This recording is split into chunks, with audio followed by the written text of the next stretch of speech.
Continuing debate, the honourable member for Calgary Rocky Ridge.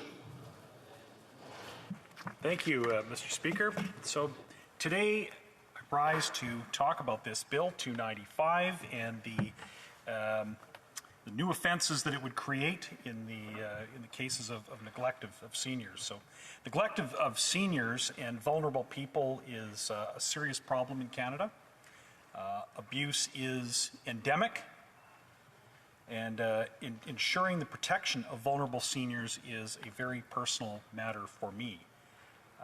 My grandfather and his companion were defrauded by a caregiver. They were vulnerable seniors. They were victimized by an individual that they had every reason to believe they could trust.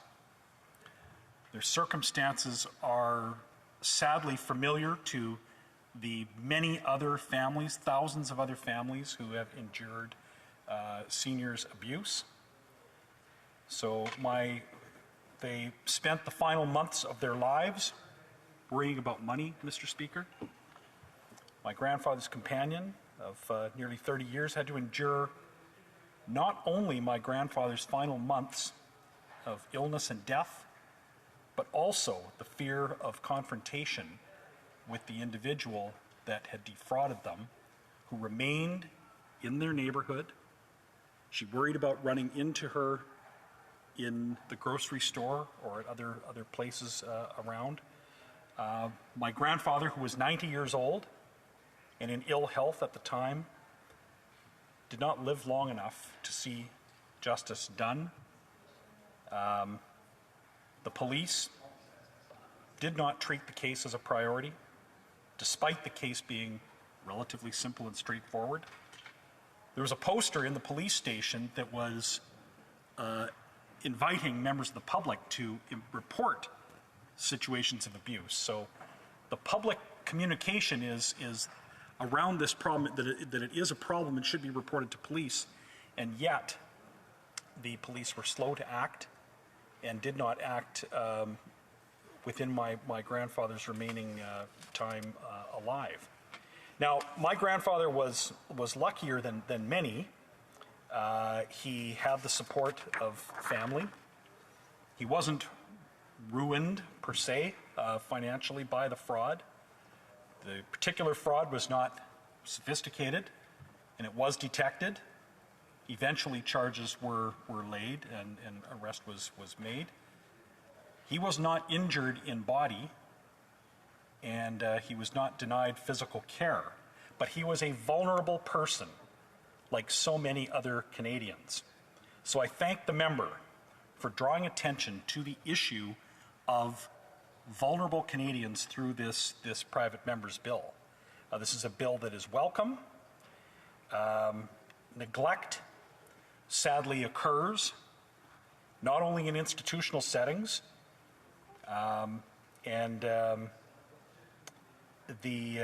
but this bill will address issues where neglect within an institution occurs by creating new changes to the criminal code that will hold operators and managers of such facilities that neglect to provide the necessity of life to people in their care. I think that all Canadians would agree that level of neglect is a criminal matter and ought to be a criminal matter.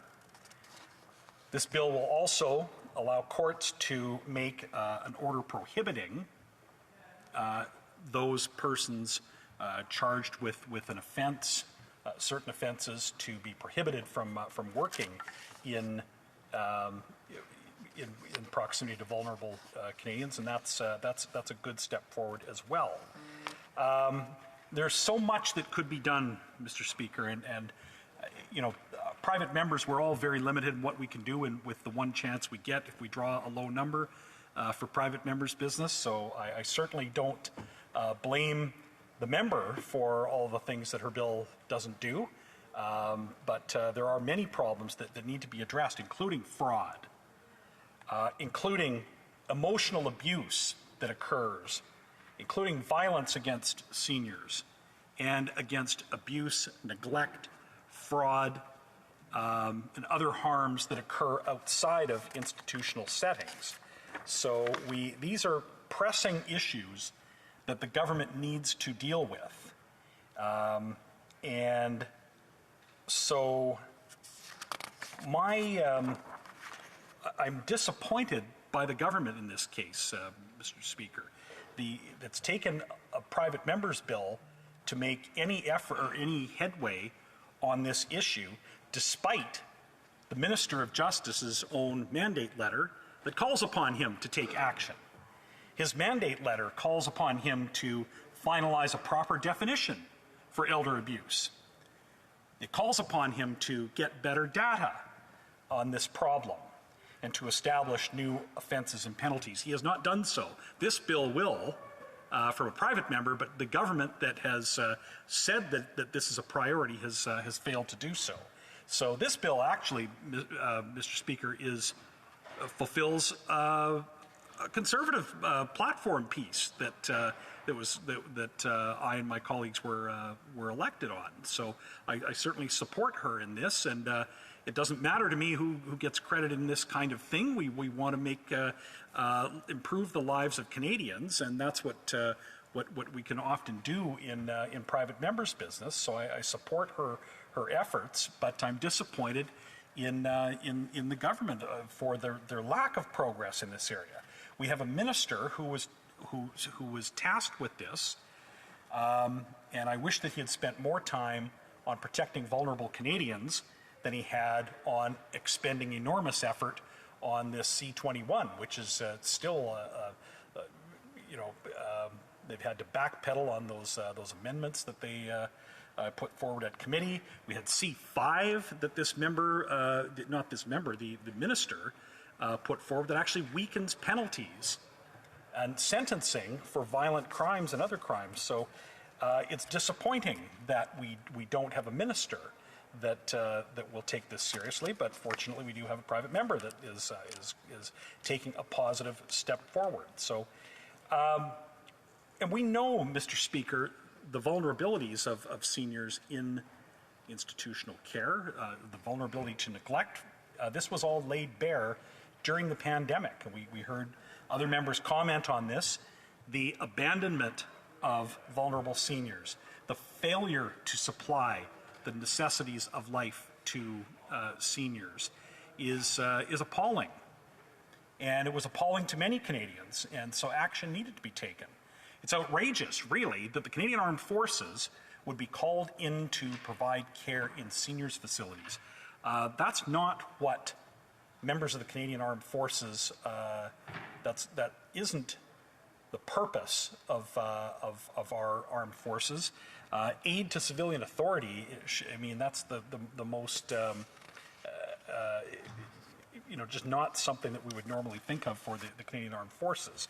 We're thankful for their ability and the work that they did, but what a failure on down to an individual level, I guess, in some cases, and certainly failures of management of facilities to be able to ensure that vulnerable Canadians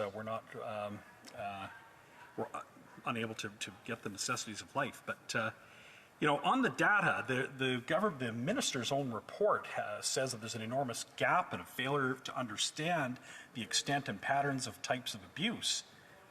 But Statistics Canada knows a little bit about this, Mr. Speaker. They say that between 2014 and 2019, the rate of violence against seniors grew faster than for any other age cohort. So we know that violence against seniors is on the rise.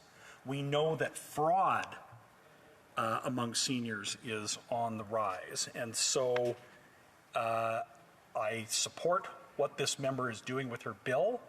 I am glad that this House is now taking time for us to give public voice to the vulnerable and to ensure that, I hope, fewer families and fewer seniors spend their final months as victims of crime.